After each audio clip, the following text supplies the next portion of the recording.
ಸಗಣಿ ಗಂಜಲ ಸಗಣಿ ಗಂಜಲ ಅದನ್ನು ಉಪಯೋಗಿಸೋದು. ಅದರ ಹಾಲಿಗಿಂತ ಮುಖ್ಯವಾಗಿ ನಮಗೆ ಸಗಣಿ ಮತ್ತೆ ಗಂಜಲ ಬೇಕಾಗಿರೋದು. ಹೌದು.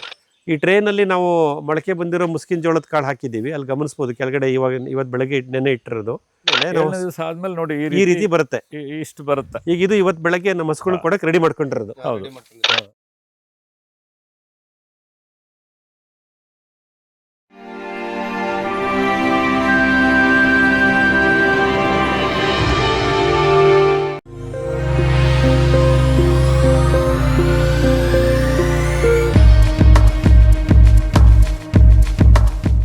ದ್ರಾವಣ ಕೊಟ್ಟಾಗ ಮುಚ್ಚಿಗೆ ಇಲ್ಲದೆ ಇದ್ರೆ ಅದು ಏನು ಉಪಯೋಗಕ್ಕೆ ಬರಲ್ಲ. ನಾನು ಯಾವುದೇ ಸ್ಪ್ರೇ ಮಾಡಿಲ್ಲ, ಒಂದು ಬೇವಿನ ಎಣ್ಣೆ ಸಮೇತ ಇಲ್ವೇ ಇಲ್ಲ. No question of sprinkler ಅಲ್ಲಿ ನೀರು ಬಿಡೋದು ಅಷ್ಟೇ. ಸೊ ಅಂದ್ರೆ ನೋಡಿ, 3ನೇ ವರ್ಷಕ್ಕೆ ನಮ್ಮ ಅಡಿಕೆ ಹುಸಿ ಹೂವು ಅಂತೀವಿ, ಸೂಡೋ ಫ್ಲವರ್ ಬಂದ್ಬಿಟ್ಟಿದೆ. ಅಂದ್ರೆ ಇದಕ್ಕೆ ಇನ್ಯಾವ್ದ ಆಡು ಕುರಿ ಗೊಬ್ಬರ, ಸನಿಂದ ಏನು ಯಾವ್ದು ಇಲ್ಲ. ಗಿಡದ ಬುಡಕ್ಕೆ ನೀವು ಯಾವುದೇ ಘನರೂಪದ ಗೊಬ್ಬರ ಸೇರ್ಸಿಲ್ಲ. ರಾಸಾಯನಿಕ ಪರ್ಚೇಸ್ ಮಾಡಿದಂತೂ ಇಲ್ವೇ ಇಲ್ಲ. ರಾಸಾಯನಿಕ ಅಂತೂ ಇಲ್ವೇ ಇಲ್ಲ. ಸಾವಯವದ್ದು ಗೊಬ್ಬರ ಹೊರಗಡೆ ತರಿಸಲ್ಲ. ಎರೆಹುಳ ಗೊಬ್ಬರ, ವರ್ಮಿ ಕಂಪೋಸ್ಟ್ ಏನು ಮಾಡಿಲ್ಲ. ನಮಸ್ಕಾರ. ವಿವರ ಇನ್ಫೋ ವಾಹಿನಿ ಕನ್ನಡ ಯೂಟ್ಯೂಬ್ ಚಾನಲ್ ವೀಕ್ಷಕರಿಗೆ ನಾನು ನಿಮ್ಮ HR ಮಂಜುನಾಥ್ ಮಾಡುವ ನಮಸ್ಕಾರಗಳು. ಮಿತ್ರರೇ, ನಾವು ಈ ದಿನ ಚಾಮರಾಜನಗರ ಜಿಲ್ಲೆ ಕೊಳ್ಳೇಗಾಲ ತಾಲೂಕು, ಕೊಳ್ಳೇಗಾಲ ಕಸಬಾ ಹೋಬಳಿ, ಚಿಕ್ಕಹಳ್ಳಿ ಗ್ರಾಮದಲ್ಲಿರತಕ್ಕಂಥ ಚಂದ್ರಶೇಖರ ಅವರ ತೋಟದಲ್ಲಿದ್ದೀವಿ. ಸಾಕಷ್ಟು ವಿಡಿಯೋಗಳನ್ನು ನಾವು ಇದರಲ್ಲಿ ವಿಷಯಗಳನ್ನು ನೀವು ಗಮನಿಸಿದ್ದೀರಾ. ಇವತ್ತು ಅವರು ಸಾವಯವ ಕೃಷಿಯ ಒಂದು ಮುಖ್ಯ ಬೆನ್ನೆಲುಬಾದಂಥ ಒಂದು ಪಶುಪಾಲನೆ, ಅದ್ರ ಬಗ್ಗೆ ಸಹ ಇಲ್ಲಿ ನಮ್ಮ ಚಂದ್ರಶೇಖರ ಹೆಸರು ಫೋಕಸ್ ಮಾಡಿದ್ದಾರೆ.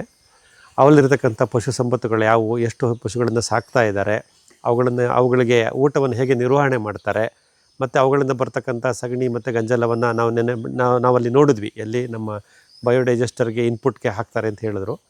ಅದೆಲ್ಲವನ್ನು ಒಂದು ಸಮಗ್ರವಾಗಿ ಒಂದು ಈ ಇಂಟಿಗ್ರಲ್ ಫಾರ್ಮಿಂಗಲ್ಲಿ ನಾವು ಪಶುಪಾಲನೆ ಒಂದು ಹೇಗೆ ಜೋಡಿಸ್ಕೊಂಡಿದ್ದಾರೆ ಅನ್ನೋದನ್ನು ಅವರಿಂದ ಕೇಳೋಣ. ಚಂದ್ರಶೇಖರ ಸರ್, ಇದು ನಿಮ್ಮ ದನದ ಕೊಟ್ಟಿಗೆ, ಗೋಶಾಲೆ. ಸೊ ಗೋಶಾಲೆಯಲ್ಲಿ ಇಷ್ಟು ಪಶು ಸಂಪತ್ತಿದೆ. ಹೌದು. ಸೊ ಎಷ್ಟು ದಿವಸದಿಂದ ಇದಾವೆ, ಎಷ್ಟು ಪ್ರಾಣಿಗಳಿವೆ? ಇದು ನನಗೆ ಒಂದು 2 ವರ್ಷದಿಂದ ಇದೆ. ಹೌದಾ? ಈಗ ಸದ್ಯಕ್ಕೆ ಎಷ್ಟು? 2.5 ವರ್ಷ ಆಯ್ತು. 5 ಹಸುಗಳಿದೆ. ಒಟ್ಟು 5 ಹಸು ಪ್ರಾಣಿಗಳಿದೆ. ಮಲೆನಾಡು ಗಿಡ್ಡ ಮತ್ತೆ ಹಳ್ಳಿಕಾರು ಆ ಕಡೆ ಎಲ್ಲ ನೋಡ್ಬೋದಾ? ನೋಡ್ಬೋದು, ಕಾಂಬಿನೇಷನ್. ಸೊ ಬಟ್ ದೇಸಿ ತಳಿನೇ, ದೇಸಿ ಗೋಗಳು. ಹೌದು. ಸೊ ಮಲೆನಾಡು ಗಿಡ್ಡ ಇದೆ, ಹಳ್ಳಿಕಾರ್ ಇದೆ. ಹೌದು. ಸೊ ಮುಖ್ಯವಾಗಿ ಅದೇ ಈ ಹಸುಗಳನ್ನ ಸಾಕಿರೋ ಉದ್ದೇಶ ಏನು ಸರ್, ನಿಮ್ಮ ಕೃಷಿಗೆ ಸಂಬಂಧಪಟ್ಟಂಗೆ? ಇದು ಮುಖ್ಯವಾಗಿ ನಮಗೆ ಸಗಣಿ ಗಂಜಲ ಅದನ್ನು ಉಪಯೋಗಿಸೋದು. ಅದರ ಹಾಲಿಗಿಂತ ಮುಖ್ಯವಾಗಿ ನಮಗೆ ಸಗಣಿ ಮತ್ತೆ ಗಂಜಲ ಬೇಕಾಗಿರೋದು. ಹೌದು. ಅದರಿಂದ ನಾವು ಜೀವಾಮೃತ ಮಾಡಲಿಕ್ಕೆ ಅಥವಾ ಜೀವಜಲ ಮಾಡಲಿಕ್ಕೆ ಉಪಯೋಗಿಸ್ಕೊಳ್ಳೋದಕ್ಕೆ ಅನುಕೂಲ ಆಗುತ್ತೆ. ಮೂಲ ಉದ್ದೇಶದಿಂದ. ಹೌದು. ಈಗ ಇವುಗಳ ನಮ್ಮ ಈ ಪಶುಗಳೇನಿದೆ, ಇದನ್ನು ಪಶುಪಾಲನೆ ಮಾಡಲಿಕ್ಕೆ ನಾವು ಇದಕ್ಕೆ ಸ್ವಾಭಾವಿಕವಾದ ನೈಸರ್ಗಿಕವಾದ ಆಹಾರ ಕೊಡ್ತೀರಾ, ಅಥವಾ ಕಾನ್ಸಂಟ್ರೇಟ್ ಫೀಡ್ ಅಂತೆಲ್ಲ ಪಶು ಆಹಾರ, ರೆಡಿಮೇಡ್ ಪಶು ಆಹಾರ ಅದನ್ನು ಕೊಡ್ತೀರಾ?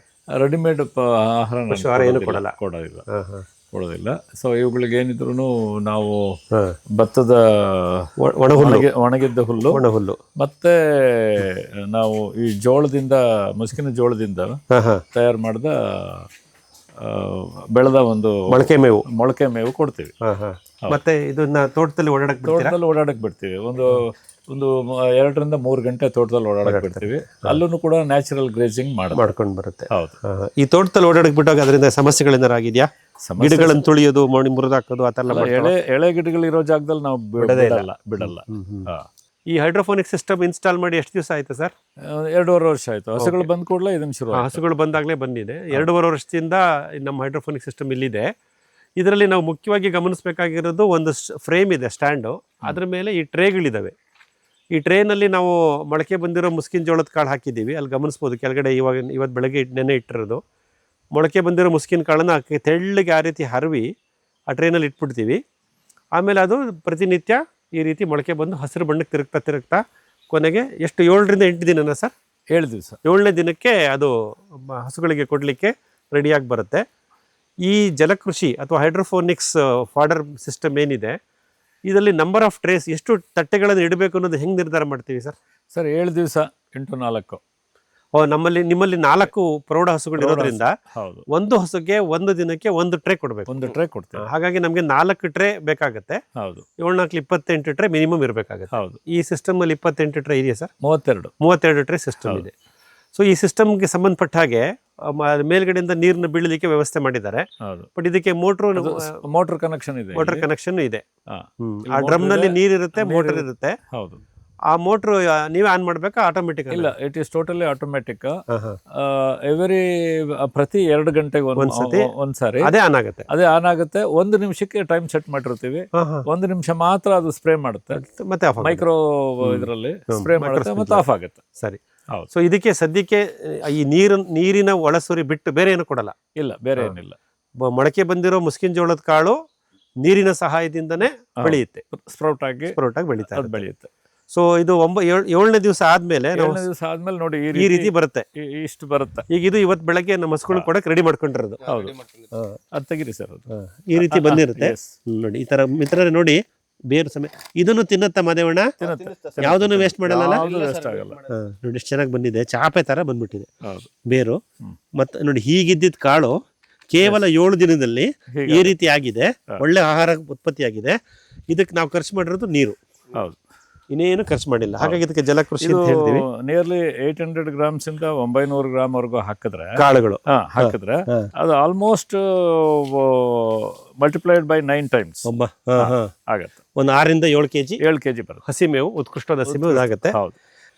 ನೋಡಿ ಅವರು ತಗೊಂಡೋಗೋದು ಇಟ್ಟ ತಕ್ಷಣ ಭಾಳ ಆಸೆ ಪಟ್ಟು ತಿನ್ನುತ್ತವೆ. ನೋಡಿ.